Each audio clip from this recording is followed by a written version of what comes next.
Today we will consider sign convention for spherical lenses. If you will understand the sign conventions, then it will be that it is going to be very easy for you solving numericals related to spherical lenses. So be very careful and attentive when I will discuss sign conventions for spherical lens. This is one convex lens I have considered, that is a spherical lens. You have considered concave lens and convex lens.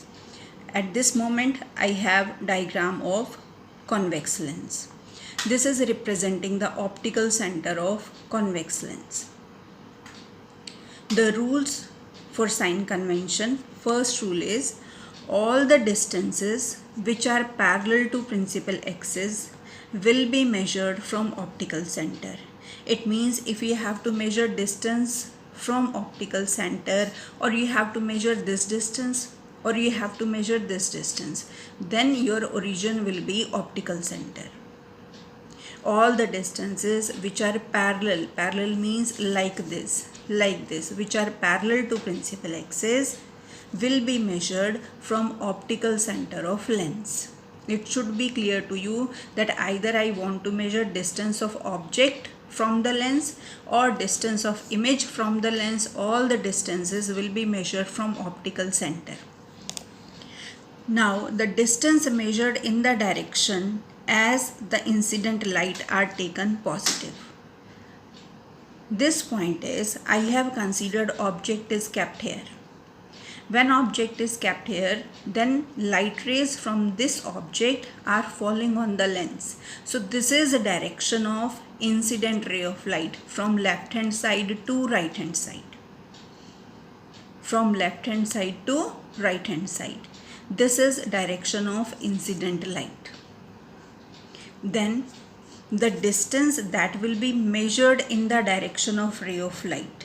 For example, corresponding to this object, the image formation is taking place here. When the object is kept here, image is going to be here. Real image we are talking about. Now I have to find distance of image from lens, and I have to find distance of object from lens. So as first rule says that all the distances will be measured from optical center. So to measure the distance of image, I am searching distance starting from point O to this point. It means this is the distance that I am looking for. And this distance, this arrow starting from O to position of image is pointing in the same direction. What is the direction of incident light? Incident light is also going from left to right. This is also going from left to right. From this side, see this arrow and this arrow both are parallel to each other. It means this distance will be taken as positive. And the distance that you will consider opposite to the direction of incident light, that will be considered to be negative. Means if you want to measure the distance of object from the optical center, then you have to move in this direction from optical. So when direction of incident light and the direction in which you want to measure the distance both are anti-parallel, then that distance will be considered to be negative. If they are parallel, then that distance will be considered to be positive. In your NCERT book, this is given like this, that this is optical center. Object will always be kept towards the left side of optical center. So all the distances that you are going to measure in left hand side, they will be negative, and in right hand side they will be positive. It means they are going to consider this to be origin. This is a positive direction of x-axis, this is negative direction of x-axis. So this side distance will be positive, this side distance will be negative. This rule is applicable only and only when you are having one condition, that object is kept on the left side of the lens. Otherwise, the basic rule is all the distances which are in the direction of incident ray of light, they will be positive, and all the distances which will be against the direction of incident ray of light will be negative. Next point is the distance measured which is perpendicular to and above principal axis. This is your principal axis. If you will measure the height of this object, then this height is perpendicular to principal axis and pointing in upward direction. So this distance, this height of object will be positive. If you will consider height of image, this is perpendicular to principal axis. Now this will be considered to be negative height and this will be considered to be positive height. So distances measured perpendicular to and above the principal axis. This is above the principal axis, so it will be positive. This is below the principal axis, so this height will be negative. When we have discussed these sign conventions for spherical lenses, let us consider what is the outcome of these sign conventions. First, we are going to consider convex lens, then we will consider concave lens. Following these rules, the focal length of convex lens comes out to be positive and focal length of concave lens comes out to be negative. Let us focus on this. This is convex lens. A parallel beam of light is coming and after refraction, these rays will meet at focus. So this gap is giving me focal length. So to measure this gap, I will move from O to F2.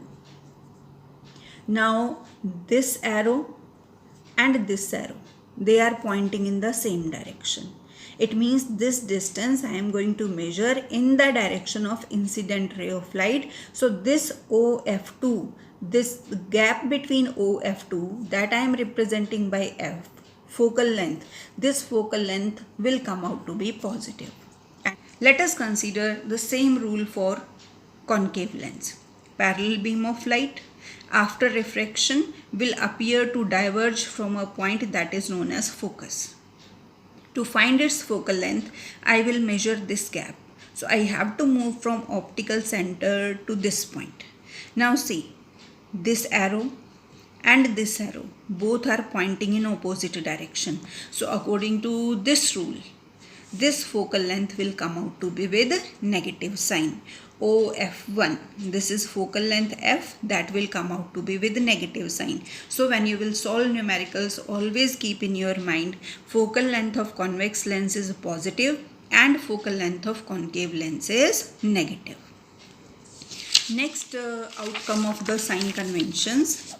The distance of real image will be positive and for virtual image distance will be negative. This I have already discussed with you. In case of convex lens, if virtual image formation will take place, this is virtual image formation. In this case also one case was there when the object was kept between O and F. Then image formation was in the same side. So for virtual image, distance will be negative and for real image, distance will be positive. Image distance when we are talking about. Next is the object height h1 is always positive. Object you are going to keep above the principal axis. So h1 will be positive. It depends, h2 will be negative or positive whether the image is real or virtual. If you will have concave lens, in that case image formation is always virtual. So this arrow and this arrow both are pointing in the same direction. This is positive, so this will also be positive. So for virtual image, height of object and height of image both are going to be positive. For real image, this is convex lens, this is object and this is its image. In ray diagram using convex lens, you have already formed the images. Now this arrow is pointing in upward direction above the principal axis and this is below the principal axis. So this height will be positive, this height will be negative. Next is object distance. We are going to consider negative because to measure object distance, that is u. Object distance we will represent by u. Focal length we are representing by f. And distance of image from optical center we are representing by V. So object distance is always measured in a direction opposite to direction of incident ray of light. So object distance will always be negative. If I want to connect U, V and F using one formula, then that formula is known as lens formula, where U is representing distance of object from lens, V is representing distance of image from lens, lens means optical center, and F is representing the focal length. The formula, thin lens formula, that is connecting all these things, will be 1 upon V minus 1 upon U is equal to 1 upon F. Next formula that we have to discuss is magnification produced by spherical lens. Magnification produced by spherical lens is a ratio of height of image to height of object. M is equal to height of image divided by height of object. Height of image we have represented by h2, height of object is h1. So this ratio will give you value of M. For magnification we have one more formula. M is equal to V upon U. And when you will solve numericals, keep in your mind that M is positive for virtual image and M is negative for real image. Because for virtual image, H1 and H2 both will be positive. So numerator and denominator both positive, M will be positive. And for real image, H1 will be positive but H2 will be negative. So M is going to be negative for real image.